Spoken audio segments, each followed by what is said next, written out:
எனக்கு அருமையானவர்களே, ஆண்டவராய் இயேசு கிறிஸ்துவின் இனிய நாமத்தில் ஒவ்வொருவருக்கும் என்னுடைய அன்பின் வாழ்த்துக்களை தெரிவிக்கிறோம். இந்த நாட்களில் தேவனுடைய பிள்ளைகளிலே ஆகிய நம்முடைய உள்ளத்தில் இருக்கிற ஒரே ஒரு வாஞ்சை, இந்த தேசம் மனம் திரும்ப வேண்டும். இந்த தேசத்தை ஜனங்கள் தேவனை அறிந்து கொள்ள வேண்டும்.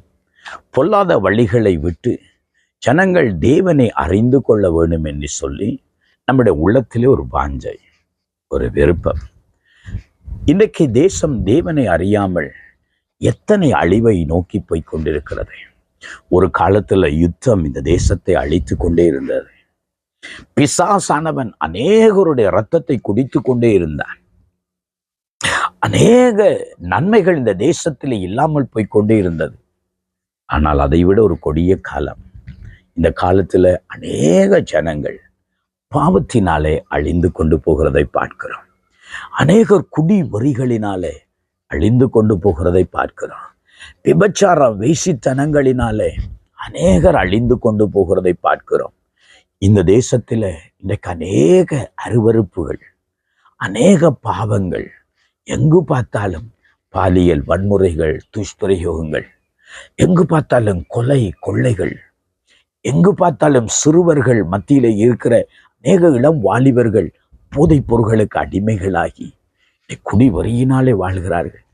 கசிப்பு, பல இடத்திலும் கசிப்பு. மக்கள் இன்றைக்கு அல்லோலப்பட்டு அழிந்து கொண்டு போகிறதை பார்க்கிறோம்.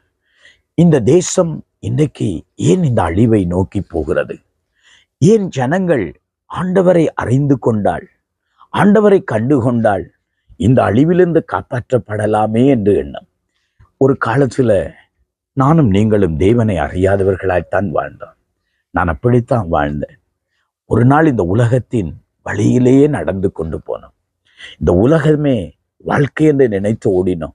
ஆனால் அழிவின் விளிம்பிலே நடந்து கொண்டிருந்த போதுதான் ஆண்டவர் எங்களை ரட்சித்தார். ஆண்டவர் என்னை ரட்சித்ததினால்தான் அடிக்கடி சொல்வேன், ஜீவனோடு வாழ்ந்து கொண்டிருக்கிறான். இல்லை என்றால் இந்த ஜீவன் மரித்து கிட்டத்தட்ட 37 ஆண்டுகளாக மாறியிருக்கும். எங்கள் குடும்பமே அழிந்து போயிருக்கும். எங்கள் வாழ்க்கை எதிர்காலமே சூனியமாய் மாறியிருக்கும். ஆனால் ஆண்டவர் எங்கள் மேல் அன்பு கொண்டதினால்தான் எங்களை ரட்சித்தார். என்னை ரட்சித்த ஆண்டவர் எல்லா மக்களையும் ரட்சிக்க வேண்டும் என்பது எங்களுடைய விருப்பம்.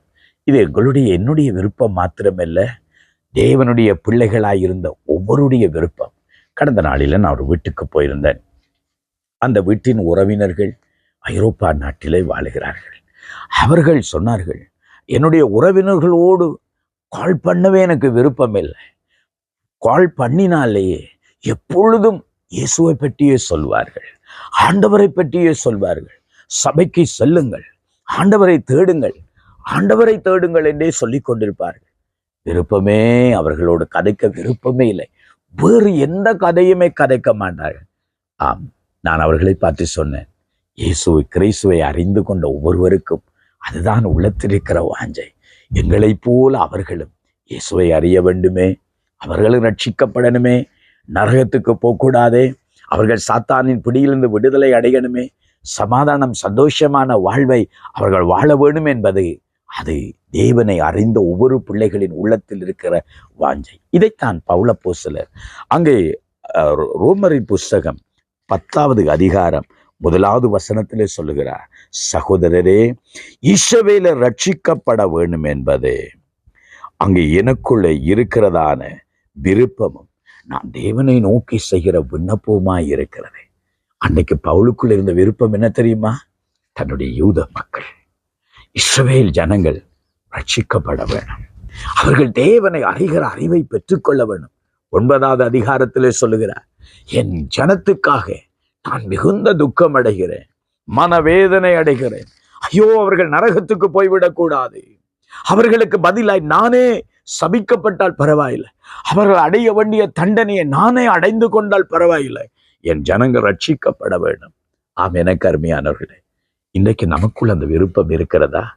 என்னுடைய இலங்கை தேசம் ரட்சிக்கப்பட வேண்டும், என்னுடைய சொந்த ஜனங்கள் ரட்சிக்கப்பட வேண்டும், என் குடும்பம் ரட்சிக்கப்பட வேண்டும் என்ற விருப்பம் உங்களுக்கு இருக்கிறதா? தேவனை நோக்கி ஒவ்வொரு நாளும் நீங்கள் அதை நோக்கி விண்ணப்பிக்கிறீர்களா? ஆண்டவரிடத்தில் ஜெபிங்க. தேவனுடைய பிள்ளைகள் தேவனை நோக்கி ஜெபித்தால் அந்த ஜெபத்தை ஆண்டவர் கேட்பார், ஆண்டவர் உதவி செய்வார். என்னுடைய தகப்பனார் ரட்சிக்கப்படாதவராய் இருந்த ஒரு போது ஆண்டவரை நோக்கி ஒவ்வொரு நாளும் ஜெபிப்பார். ஆண்டவரே, அவருடைய மரணத்துக்கு முன்னாக அவர் ரட்சிக்கப்படணும், அப்பா அவர் எப்படியாவது ஆண்டவரை அறிய வேண்டும் என்று ஒவ்வொரு நாளும் ஜெபிக்க ஆரம்பித்தோம். ஆண்டவருக்கு மகிமை உண்டாகட்டும். கிட்டத்தட்ட 33 ஆண்டுகள் என் தகப்பனுக்காக நாங்கள் ஜெபித்து இருக்கிறோம், உபவாசித்து ஜெபித்து இருக்கிறோம். என்னுடைய ஜெபத்தை கர்த்தர் கேட்டார், என்னுடைய விருப்பங்களை ஆண்டவர் அறிந்தார்.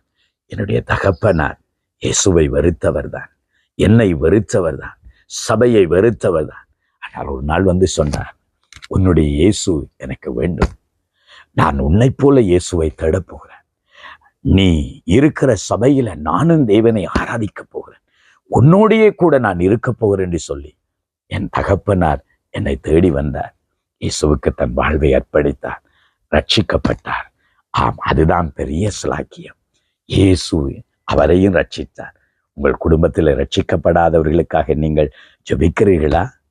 அவர்கள் ரட்சிக்கப்பட வேண்டும் என்று வாஞ்சிக்கிறீர்களா? உடைய இன மக்கள் ரட்சிக்கப்பட வேண்டும் விரும்புகிறீர்களா? இன்றைக்கே ஜெபியுங்கள். எல்லா ஜனங்களும் ரட்சிக்கப்படுவதுதான் ஆண்டவருடைய சித்தம். நம்முடைய ஜெபத்தை கேட்பார். உங்கள் குடும்பத்தில் ரட்சிக்கப்படாதவர்கள் ரட்சிக்கப்படுவார்கள். கண்களை மூடுவோமா? குடும்பத்தில் கணவன் ரட்சிக்கப்படவில்லை என்று கலங்கி நிற்கிறீங்களா? பிள்ளைகள் ரட்சிக்கப்படவில்லை என்று நீங்கள் சொந்து போய் நிற்கிறீர்களா?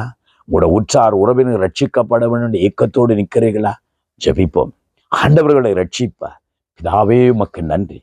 ஆண்டவரே, இந்த நேரத்தில் பவுலுடைய இருதயத்தை போலவே எல்லா ஜனங்களும் ரட்சிக்கப்படணும், சத்தியத்தை அறிகிற அறிவை அடைய வேண்டும் என்று விரும்புகிறோம். அதற்காக விண்ணப்பிக்கிறோம். எந்த குடும்பங்களை யார் ரட்சிக்கப்படவில்லையோ அவர்கள் ரட்சிக்கப்படுவதற்காக இப்பொழுது என்னோடு சேர்ந்து ஜெபித்து கொண்டிருக்கிறார்களோ, தாய் தகப்பனுடைய ரட்சிப்புக்காக, கணவனுடைய ரட்சிப்புக்காக, பிள்ளைகளின் ரட்சிப்புக்காக, பெற்றோரின் ரட்சிப்புக்காக, சகோதரரின் ரட்சிப்புக்காக, குடும்ப ரட்சிப்புக்காக யார் யார் ஜெபித்து கொண்டிருக்கிறார்களோ, தேவனே அந்த ஜெபத்தை கேட்டு அவர்களையும் ரட்சியும், ஆசீர்வதியும், ஆசீர்வதியும். இயேசுவின் நாமத்தில் ஜெபிக்கிறேன் நல்ல பிதாவே, ஆமென், ஆமென். தொடர்ந்து ஜெபியுங்கள், விசுவாசியுங்கள், கர்த்தர் உங்களை ரட்சிப்பார். God bless you.